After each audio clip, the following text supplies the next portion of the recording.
Bible గ్రంథంలో మంచి హృదయాలు ఉన్నాయి, చెడు హృదయాలు ఉన్నాయి. దేవుడు మంచి హృదయాల గురించి వ్రాయించాడు, చెడు హృదయాల గురించి కూడా వ్రాయించాడు. ఒక మనిషిని హృదయం, హృదయం అంటే గుండె కాదు, అంతరంగం, అంతరాత్మ, ఇన్నర్ హార్ట్, అంతరాత్మ. ఒక మనిషి హృదయంలో ఉన్నది ఎవరికి తెలియదు. అక్కడ ఉంది, హృదయములను అంతరంగములను పరిశోధించు వాడు దేవుడు. దేవునికే తెలియదు. ప్రతి వారి యొక్క హృదయాంతరంగం దేవునికి తెలియదు. హృదయము మోసకరమైనది, ఘోరమైన వ్యాధికరమైనది. ఈ హృదయానికి కలిగే వ్యాధికి లోక సంబంధమైన మందు లేదు. దానిని పరమవైద్యుడైన యేసు మాత్రమే బాగు చేయగలరు. అనేక మంది యేసు దగ్గరకు వచ్చి తమ హృదయంలో ఉన్నటువంటి వ్యాధులను బాగు చేసుకుంటున్నారు. దేవునికి స్తోత్రం. అందులో ఆ జాబితాలో మనం కూడా ఉన్నాం. దేవుడు మన హృదయాన్ని కూడా బాగు చేశాడు, శుద్ధి చేశాడు. సరైన హృదయాన్ని దేవుడు మనకు అనుగ్రహించాడు. సరే, 7 హృదయాల గురించి చెప్తాను. అవి మంచి హృదయాలు కాదు, కానీ దేవునికి వ్యతిరేకమైనవి లేక చెడ్డ హృదయాలు. బైబిల్ గ్రంథము ఈ హృదయాల గురించి ఏం చెప్తుందో మనం క్లుప్తంగా పరిశీలన చేద్దాం, ఎందుకంటే సమయం చాలా ఎక్కువగా అయింది కాబట్టి. మొదటిది కఠిన హృదయం. కఠిన హృదయం అంటే కరుణ లేని, జాలి లేని, ప్రేమ దయ లేని హృదయం. కఠోరమైన హృదయము, కఠినమైన హృదయం. నిర్గమకాండము 9వ అధ్యాయం 34వ వచనంలో ఇలా ఉంది, అయితే ఫరో వర్షమును, వడగండ్లను, ఉరుములను నిలిచిపోవట చూచి అతడును అతని సేవకులను ఇంకా పాపము చేయొచ్చు తమ హృదయములను కఠినపరుచుకునేది. దేవుడే ఫరో హృదయాన్ని కఠినపరిచాడని పలుమార్లు నిర్గమకాండలో మనం చూస్తాం. కొన్నిసార్లు దేవుడే మనుషుల హృదయాన్ని కఠినపరుస్తాడు తన ప్రజలకు మేలు చేయటానికి, తన ప్రజలకు విడుదల కలుగు చేయటానికి. ఇశ్రాయేలు ప్రజలు 400 సంవత్సరాలు మించి ఐగుప్తు దేశంలో బానిసలుగా ఉన్నారు. భయంకరమైన వెట్టి చాకిరి వాడు చేశారు. ఆ వెట్టి చాకిరి వలన వాడు కలుగుతున్న కష్టాన్ని బట్టి అనేక మార్లు దేవుని సన్నిధిలో వెలుగెత్తి ప్రార్థన చేశారు. దేవుడు వారి మొరలను ఆలకించాడు. వారిని విడిపించడానికి దేవుడు దిగి వచ్చానని చెప్తున్నాడు. దేవుని స్తోత్రం. మోషేని ఏర్పాటు చేసుకున్నాడు. మోషే వెళ్ళిన తర్వాత నా ప్రజలను నేను తోడుకుని వెళ్ళిపోతాను, విడిచిపెట్టమంటే ఫరో మాట వినలేదు. అద్భుతాలు చేశాడు దేవుడు. నీళ్ళం రక్తముగా మార్చాడు, దేశంలో కటికి చీకటిని పుట్టించాడు, ఇళ్లలోనికి, కుండలోనికి, నీళ్ళలోనికి కప్పలు పుట్టించాడు, మనుషుల తలలోనికి పేగును కలుగు చేశాడు, మిడతల దండుని పుట్టించాడు, పశువుల మీద, మనుషుల మీద దద్దుళ్ళని తెగిలి పుట్టించాడు, ధూళిని పుట్టించాడు. ఎన్ని చేసినా అతని హృదయం మారలేదు. చివరికి ఐగుప్తు దేశంలో ఉన్న ప్రతి వారి యొక్క తొలుచూలను ఎప్పుడైతే దేవుడు హతమార్చాడో అప్పుడు కొంచెం ఫరో హృదయము మెత్తపడ్డాడు. కానీ ఆ తర్వాత మళ్ళా కఠినమైంది. ఇశ్రాయేలు ప్రజలు ఐగుప్తును విడిచి ఎర్ర సముద్రం దగ్గరికి వచ్చినప్పటికి ఫరో హృదయం కఠినమైపోయింది. వాడిని చంపడానికి వెళ్ళాడు. రౌతులను, రథములను, గుర్రం పంపించాడు. అయితే వారందరూ కూడా ఎర్ర సముద్రం మునిగి నశించారు. దేవుని ప్రజలకు రక్షణ కలిగింది. దేవుని స్తోత్రం.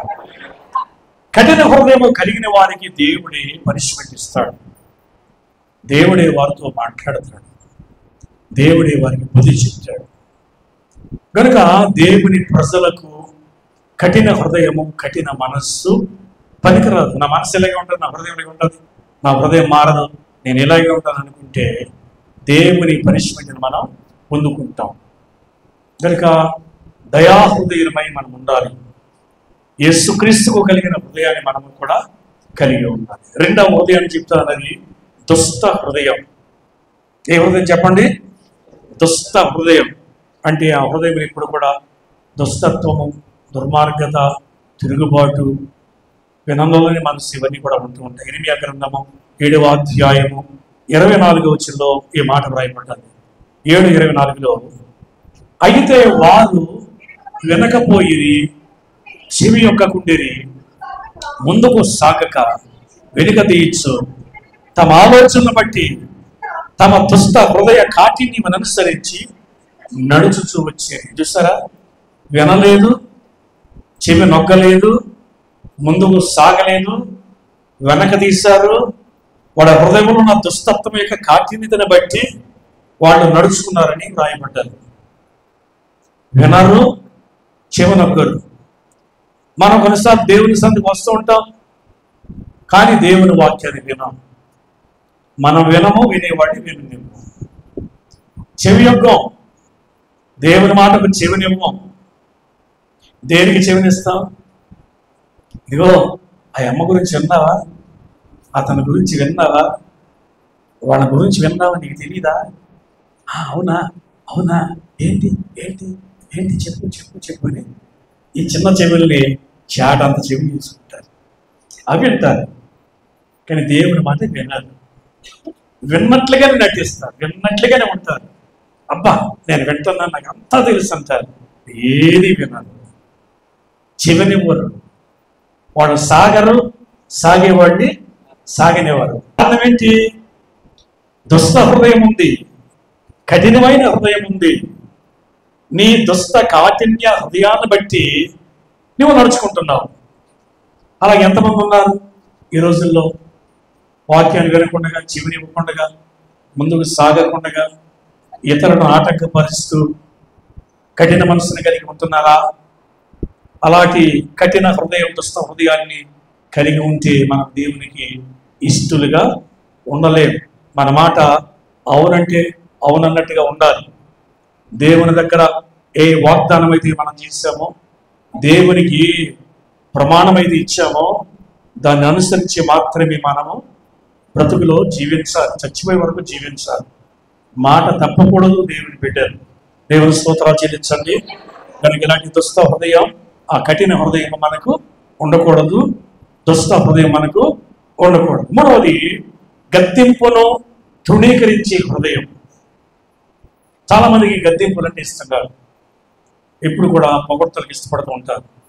అంత మంచి చెప్పాలి, మంచి విషయం చెప్పాలి అంటారు. గద్దింపు వాడు ఏమాత్రం కూడా ఇష్టపడరు. సామెతల గ్రంథం 5వ అధ్యాయము 12-13 వచనంలో వాక్యం ఎలా సెలవిస్తుంది? 5:12-13లో, అయ్యో ఉపదేశము నేను ఇట్లు త్రోసివేసి తిని, నా హృదయము గద్దింపు నిట్లు తృణీకరించాను, నా బోధకుల మాట నేను వినకపోతేని, నా ఉపదేశకులకు నేను చెవి యొక్కలేదు. ఎంత స్పష్టంగా వ్రాయబడ్డదో చూశారు. అయ్యో అంటున్నాడు. అయ్యో అనే మాట ఇప్పుడు ఎవరికైనా ఫలానోడికి ప్రమాదం కలిగిందంటే అయ్యో అలాగైందంట, అయ్యో నెమ్మదిగా అంటాం, అయ్యో అలా జరిగిందంటాం. అదే మన ఇంట్లో ఏదైనా మనం వినరాని సంఘటన, చూడరాని సంఘటన జరిగిందనుకోండి, అప్పుడు గుండె బాధకుండా అయ్యో అయ్యో అయ్యో అంటాం. సరే, అయ్యో అనేవాడి కదా, అయ్యో అలా జరిగిందా, అయ్యో ఇలా జరిగిందా, అయ్యో పాపం, అయ్యో సానుభూతిగా మాట్లాడతాం. అదే కష్టం వచ్చినప్పుడు మాత్రము అయ్యో అయ్యో అని అంగలార్చి గుండె బాదుకుంటాం. ఇక్కడ గద్దింపును తృణీకరించే హృదయాన్ని గురించి భక్తుడు అంటాడు, అయ్యో ఉపదేశం అంటే ఇట్లు త్రోసివేసింది. చాలా మంది అదే కదా, ఉపదేశం అంటే దేవుని బోధ. దేవుని బోధను త్రోసివేస్తున్నాం కదా, దేవుని బోధకు మనసును పెట్టట్లేదు కదా, దేవుని బోధను బట్టి నడుచుకోవడానికి మనం ఇష్టపడలేదు కదా. ఉపదేశం ఇట్లు త్రోసివేసింది. ఉపదేశం వింటే మంచిదే కదా. ఆ తర్వాత ఏమంటాడు? నా హృదయము గద్దింపుని ఇట్లు తృణీకరించింది. కొందరికి గద్దెంపు ఇష్టం కాదు. నువ్వు అలా ఎందుకు కూర్చున్నావు, సరే కూర్చుంటే కోపం వస్తుంది. నువ్వెందుకు ఆలస్యంగా వస్తున్నావు, ఇంటికాడ ఏం చేస్తున్నావు అంటే కోపం వస్తుంది. మీ పిల్లలు ఎందుకు అల్లరి చేస్తున్నారు, కంట్రోల్ చేయలేరా అంటే కోపం వస్తుంది. చెరువు మీద కోపం వచ్చేదో చేశాడంట, ఎవరికి నష్టం? చెరువుకి నష్టమా? ఎవరికి నష్టం? నువ్వు కోపగించి దేవుని సన్నిధికి దూరం అయితే ఎవరికి నష్టం? ఒక చెట్టును, ఒక మొక్కను పదే పదే మార్చివేస్తుంటే, తీసివేస్తుంటుంటే అది చివరికి ఏమైపోతుంది? చచ్చిపోతుంది. దాని రేట్లో జీవ పోతుంది, దాని ఆకులు ఎండిపోతాయి. తీర్పుకు లోబడిన వాళ్ళు, వాక్యాన్ని సహించిన వాళ్ళు దేవునికి ఇష్టం కాదు కదా. నా బోధకుల మాట నేను వినకపోతే అంటాడు. మనకు ఎవరి మాటని వినాలి? మన బోధకుల మాట. బోధకుల మాట అంటే దేవుడి మాటనంతా గొప్పే కదా. ఏం కావాలి? నీకు దేవుడు కావాలా? దేవుని బోధ కావాలా? లోకం కావాలా? ఏం కావాలి నీకు? దేవుని కోరి దేవుడిని సంతపరుస్తున్నావు.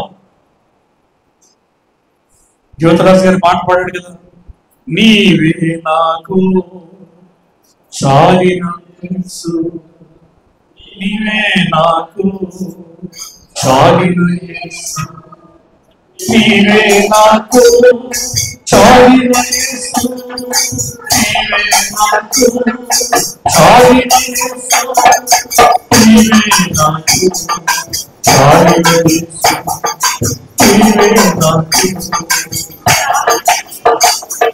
వంచనిందా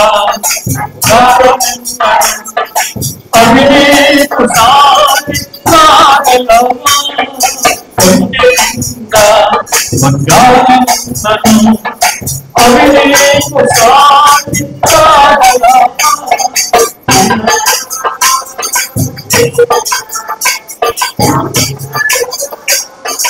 యేసయ్యా నీవే నాకు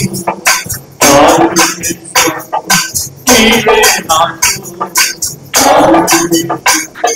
కోట్ల కోట్లగా ధనమున్నను అవినీకు సాగిస్తాగలవా, కోట్ల ధనమున్నను అవినీకు సాగిస్తాగలవా,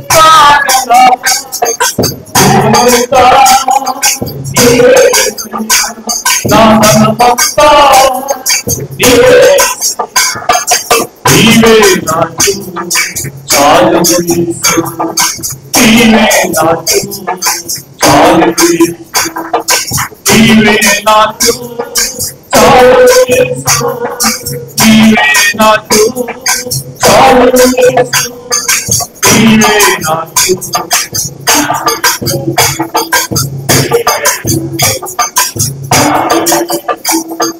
పొందంతగా బలమున్నను అవినీకు సాటి సాగలవా, పొందంతగా బలమున్నను అవినీకు సాటి సాగలవా, బలమంతా నీవే యేసయ్యా, నా బలమంతా నీవే యేసయ్యా, నీవే నాకు నీవే నాకు చాలు, నీవే నాకు చాలు. హల్లెలూయా. ఈ లోకములో ఎన్నో ఉన్నా యేసు ఉంటే మాత్రము చాలు, ఏమి లేకపోయినా. ఇది పైకి చెప్పుకునే మాట లేక నిజమంటారు చెప్పండి? నిజంగా నాకు ఏమీ లేకపోయినా నా యేసు ఉంటే చాలని వాడు ఎంతమంది ఉన్నారు ఇక్కడ? నిరాశ ఏంటండి? యేసు ప్రభు నమ్ముకున్నా ఏమి అర్థం ఉండలేదు. ఏ దేవికి వెళ్ళినా మళ్ళీ వ్యాపారంలో వృద్ధి లేదు, ప్రయాణంలో నెమ్మది లేదు, ఆరోగ్యం లేదు. ప్రార్థన చేసుకున్నానండి, ప్రార్థన చచ్చి వస్తున్నానండి, సుఖం లేదండి, ఏమీ లేదు. ఏం కావాలి నీకు? డబ్బు డబ్బు డబ్బు డబ్బు. జేబు నిండా చేతి నిండా డబ్బు ఉంటే నీ దగ్గరికి ఏ రోగాలు రావు, ఏ సమస్య రాదు. అంతా పైసా పైసా. పూర్వంగంలాగా అయిపోతాం అంతే. డబ్బు ఉంది, కానీ యేసు ఉంటే, యేసును కలిగిన వారికి ఆయన ఏది కూడా తక్కువ చేయడు. హల్లెలూయా. యేసు ఉంటే ఆయన ఉన్న చోట అన్నీ ఉంటాయి. కనుక మనం ఎవరు కోరుకోవాలి? యేసును కోరుకోవాలి. యేసును కోరుకున్నప్పుడు, ఆయన గద్దించినప్పుడు మనము లోపడాలి. మన బోధకుల మాట వినాలి, మనము తృణీకరించకూడదు. ఉపదేశకుల మాటకు చెవిని ఇవ్వాలి. స్తోత్ర. నాలుగవది చూద్దాం. కఠిన హృదయం చూసాం, దుష్ట హృదయం చూసాం, గద్దింపును తృణీకరించే హృదయం చూసాం. నాలుగవది పిరికి హృదయం. పిరికి హృదయం, పిరికి గుండె. చాలా మందికి పిరికితనం ఎక్కువ. చర్చకి రావాలంటే పిరికితనం. ఎవరేమనుకుంటారు, ఒరే భక్తుడైపోయాడురా, చర్చకి వెళ్ళిపోతున్నాడు రా అని ఎక్కడ హేళన చేస్తారని భయం.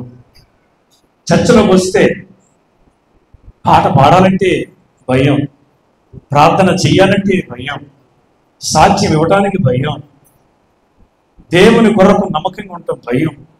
పిరికితనం. ఎవరేమంటారు, ఎవరిని తీస్తారు, ఎవరేం మాట్లాడతారు, అంత భయమే. భయం. పిరికితనం. హోషేయ గ్రంథంలో ఒక మాట రాయబడ్డది. హోషేయ 7వ అధ్యాయము 11వ వచనంలో 7:11 ఎఫ్రాయిము బుద్ధి లేని పిరికి గుండె గల గోవాయను, వారు ఐగుప్తీయులను పిలుచుకొందురు, అశ్షూరీయుల వద్దకు పోదురు. ఎఫ్రాయిము ఇశ్రాయేలీయుడు, దేవుని ప్రజ, దేవుని బిడ్డలు ధైర్యం కలిగి ఉండాలి. సామెతలు 28:1 నీతిమంతులు సింహం వలె ధైర్యంగా ఉందని రాయబడాలి. దేవుని పిల్లలకు పిరికే హృదయం ఉండదు. దేవుని కొరకు ప్రాణాన్ని ఇవ్వడానికి అయినా సరే మనం సిద్ధంగా ఉండాలి.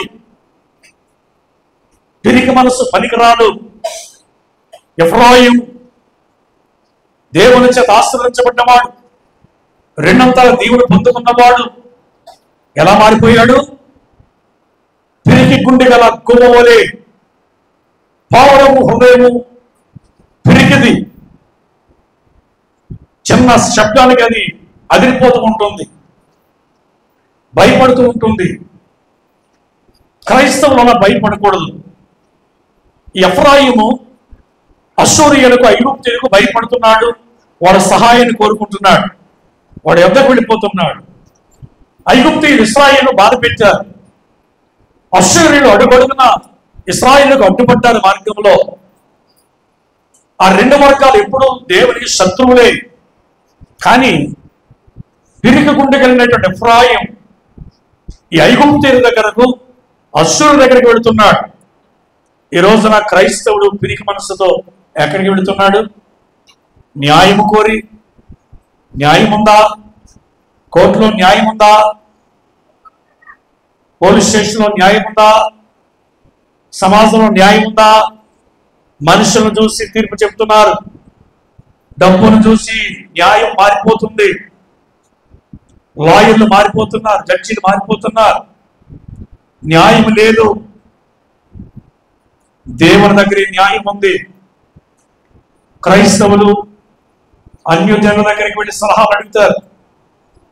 దేవుడిచ్చే సలహాలు ఎవరికి పనికిరావు. దేవుడు సలహా ఇచ్చినా అవి మర్చిపోతారు, మనసును పెట్టరు. అన్యుల మాటలు వింటారు, అన్యులు చెప్పింది చేస్తారు, అన్యుల్నే సలహా అడుగుతారు. మరి అది ఎంతవరకు కరెక్టో నాకు తెలియదు. నేనైతే ఏదైనా సమస్య వస్తే దేవుని సన్నిధిలో పెడతాను, దేవుని దగ్గర అడుగుతాను. దేవుడే మంచి తలంపును, సలహాను హృదయానికి తట్టినట్లుగా చేస్తాడు. ఒక క్రైస్తవుడు అన్యుల సలహా ప్రకారంగా జీవించకూడదు. ఆ జీవిస్తే పిరికి గుండె కలిగిన గువ్వను పోలి ఉంటున్నాడు. అనేకులు పిరికి గుండెని కలిగి ఉంటున్నారు, దేవుని కొరకు ధైర్యంగా జీవించలేకపోతున్నారు. కొందరు గృహంలో ప్రార్థన పెట్టుకోవడానికి భయపడుతూ ఉంటారు. అయ్యా ఎవరన్నా ఏమనుకుంటారేమో, కనుక నా పేరున చర్చిలను పెట్టేయండి. కొందరు దేవునికి ఇవ్వటానికి భయపడుతూ ఉంటారు. అయ్యా నేను ఇచ్చినట్లుగా ఎవరికి చెప్పకండి అంటే తప్పు కాదులే, ఆ వినేవాడు మంచోడు కాదు కాబట్టి. అది పిరికి మనస్సు కాదు, కానీ కొందరు పిరికి గుండెని కలిగి ఉంటున్నారు. సంఘానికి దేవుని బిడ్డలకు పిరికి మనస్సు పిరికి గుండె పనికిరాదని వాక్యము సెలవిస్తుంది. దేవుని స్తోత్రాలు చెప్పండి. 5వది లోబడనల్లని హృదయం. ఏ హృదయం అది? లొంగని, వంగని, కంగని హృదయం. లోబడదు. దేవుని మాటకు, దేవుని గద్దింపులకు, దేవుని బోధకు లోబడని హృదయం. స్టెఫాను అంటాడు అపోస్తలుల కార్యములు 7వ అధ్యాయం 51వ వచనంలో, తన్ను చంపడానికి తరుముకెళ్ళిన ప్రజలతో అంటున్నాడు, మస్కరులారా, హృదయములను చెవులను దేవుని వాక్యమునకు లోబరచమని వర్లారా, మీ పితరుల వలె మీరును ఎల్లప్పుడూ పరిశుద్ధాత్మను ఎదిరించుతున్నారు. ఈనాడు అనేక మంది క్రైస్తవులు పరిశుద్ధాత్మను ఎదిరిస్తున్నారు. ఎలాగా? లోబడక, దేవుని వాక్యానికి లోబడక, దేవుని గద్దింపులకు లోబడక, దేవుని వాక్యాన్ని పెడచెవిని పెట్టి వినక. వాళ్ళు ఏమంటుంది బైబిలు? ముష్కరులు అంటే దుస్తులు, దుష్ట మనస్సును కలిగిన వాళ్ళు, హృదయాన్ని చెవులను దేవుని వాక్యానికి ఏమాత్రము లోపరచని వాళ్ళు. బైబిల్ అంటే భయం ఉండదు, దేవుడు అంటే భయం ఉండదు, దేవుని బోధ అంటే భయం ఉండదు. లోబడని ముష్కరులు వాళ్ళు పరిశుద్ధాత్మను ఎప్పుడు కూడా ఎదిరిస్తూ ఉన్నారు. మనం సంఘానికి వస్తున్నా మంచిదే, ప్రభువును ఆరాధిస్తున్నా మంచిదే. నువ్వు పరిశుద్ధాత్మను ఎదిరిస్తున్నావు కదా, ముష్కరత్వం నీలో ఉన్నది కదా, నీ హృదయాన్ని నీ చెవులను దేవునికి ఇవ్వకుండా లోబడనకుండా చేస్తున్నావు కదా. అటువంటి హృదయం ఉందేమో పరిశ్రమ చేసుకోమని దేవుడు సెలవిస్తున్నాడు. లోబడనున్నది హృదయం. ఆదివారం దేవుని మందిరానికి వచ్చినప్పుడు, బోధకులు దేవుని వాక్యాన్ని బోధించినప్పుడు మనం వెంటనే లోబడాలి, వాక్యమునకు లోబడాలి, దేవుని గద్దింపుకు లోబడాలి, బోధకులు చేసే బోధకులు లోబడాలి.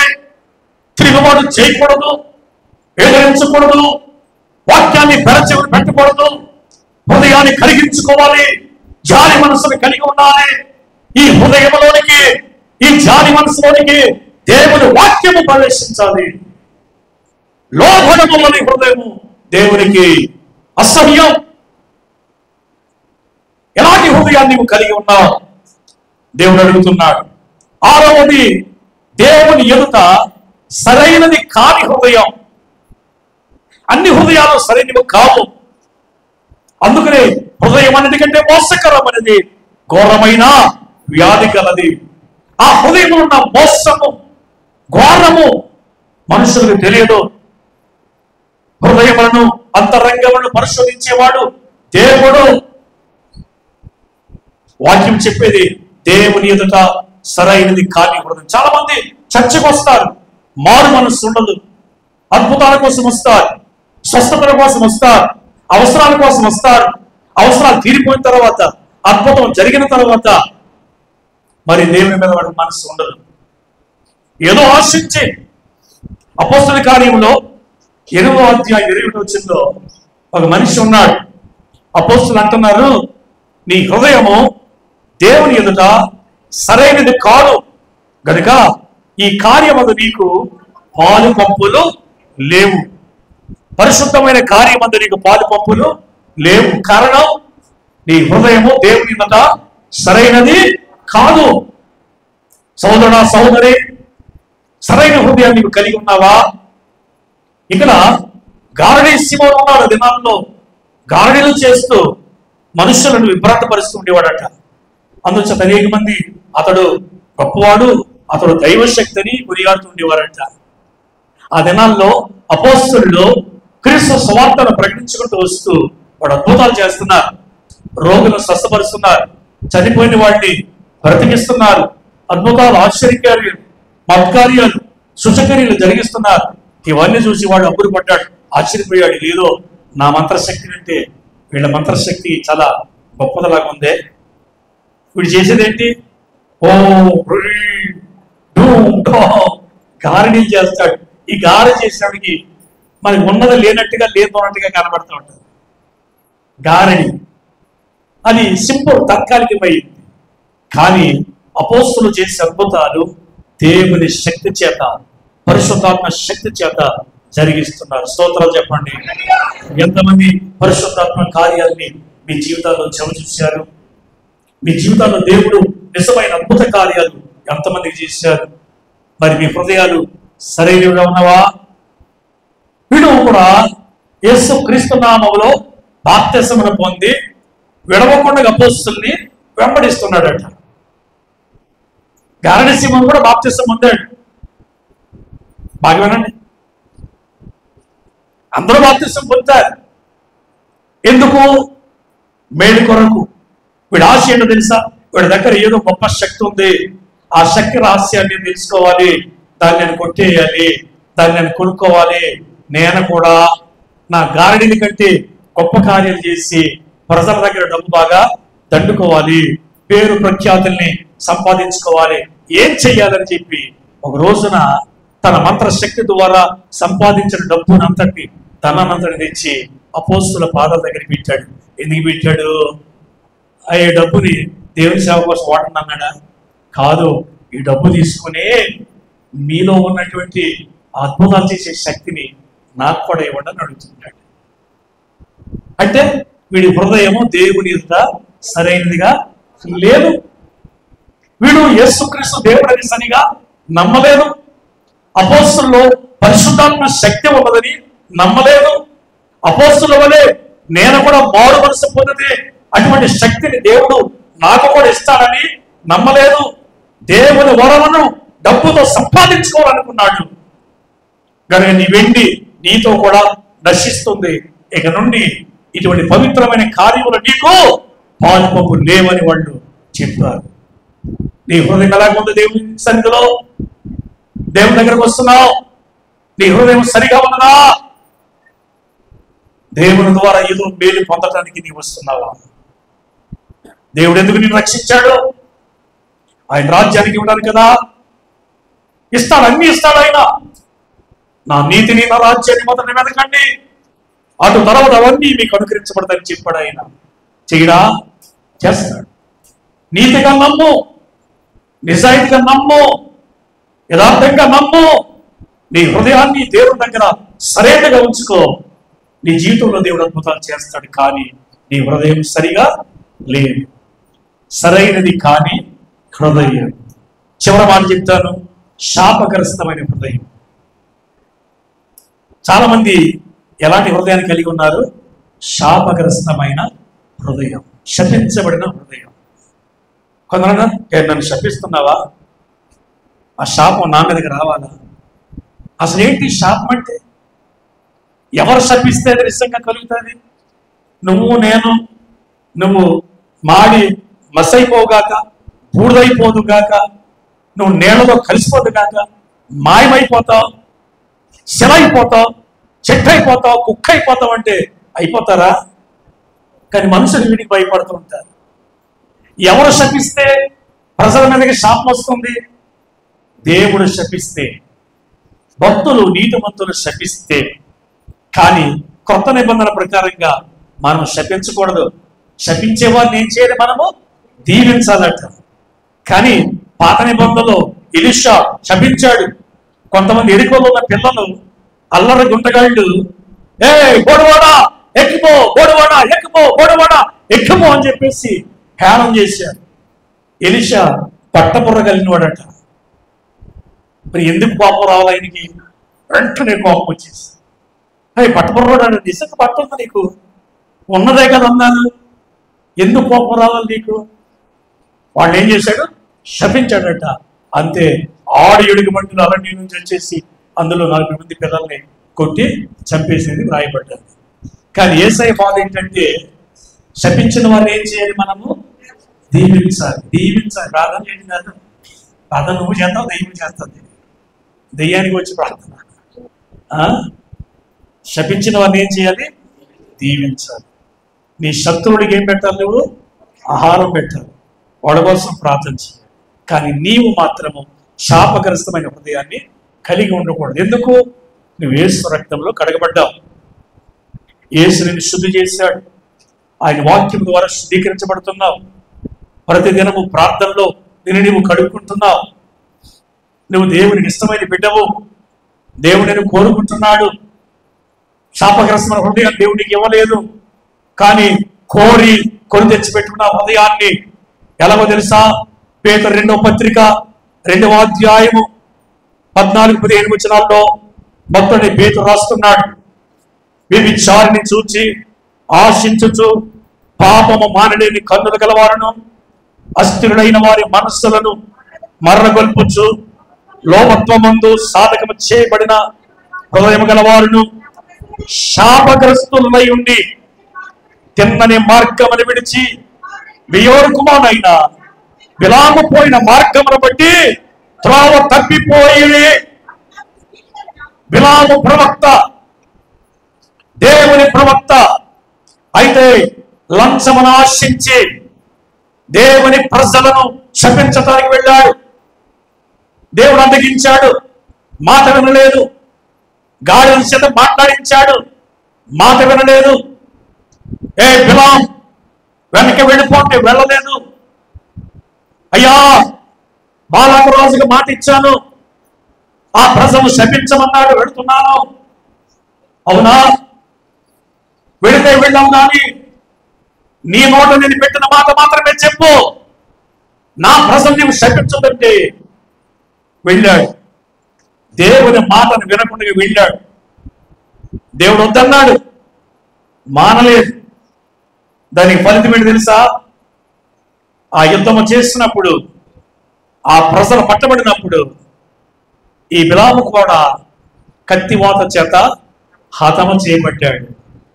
ఎందుకో తెలుసా? దేవుని మాట వినలేదు, శాపగ్రస్తమైన హృదయాన్ని కలిగి ఉన్నాడు. ఇక్కడ వ్యభిచారిని చూచి ఆశించుచు పాపము మానలేని కన్నులు, అస్థిరులైన వారి మనస్సులు. కొందరు మనస్సులు అస్థిరము. కొందరు వ్యభిచారిని చూచి పాపము చేయాలనే మనస్సు. సంసోన్, దెలీలా, ఆమె వేశ్య, తన జీవితాన్ని పాడు చేసుకున్నాడు. ఈ రోజున చాలా మంది లోకాశలకు లోనవుతారు. ఇప్పుడున్న ట్రెండ్ అంతా ఏంటంటే, బయటికి వెళ్ళినప్పుడు మంచిగా ముస్తాబై అలంకరించుకుని వెళ్ళాలి. ప్రభువు చెప్పాడు, ఒక వ్యక్తితో వ్యభిచరించటమే పాపం కదంట. ఒక వ్యక్తిని నీ హృదయమందు ఎప్పుడైతే మోహము చూపు చూసావో అప్పుడే నీ హృదయంలో ఆ వ్యక్తితో వ్యభిచారం. ఒక వ్యక్తిని చూస్తాడు, పదే పదే తిరగబడి చూడవలసిన పని లేదు. జాగ్రత్త. ఏ హృదయం ఇది? శాపగ్రస్తమైన హృదయం, వ్యభిచార మనస్సు, స్థిరత్వం లేనిటువంటి హృదయం. జాగ్రత్త. దేవుడు అదే చెప్తున్నాడు. టైం అయిపోయింది, చాలా వివరించాలనుకున్నాను కానీ ముగిస్తాను. ప్రభుత్వాలు ఉంది కదా. ఎన్ని హృదయాల గురించి మనం విన్నాము? 7 హృదయాలు. మొదటిది ఏంటి చెప్పండి? కఠిన హృదయము. రెండవది ఏంటి? దుష్ట హృదయం. మూడవది గద్దింపును తృణీకరించే హృదయం. 4వది పిరికి హృదయం. 5వది లోబడందని హృదయం. 6వది దేవుని ఎదుట సరైనది కాని హృదయం. 7వది శాపగ్రస్తమైన హృదయం. ఇవి దేవుని ప్రజలకు, దేవుని బిడ్డలకు ఉండకూడదనే వాక్యం మనకు బోధిస్తుంది. కనుక ప్రభువులో వెళ్ళినప్పుడు అలాంటి హృదయం ఉంటే, ప్రభువా నా హృదయాన్ని మార్చు, నా మనసును మార్చు. హృదయం అన్నిటికంటే మోసకరమైనది, ఘోరమైన వ్యాధి కలిగే వాక్యం చెప్తుంది.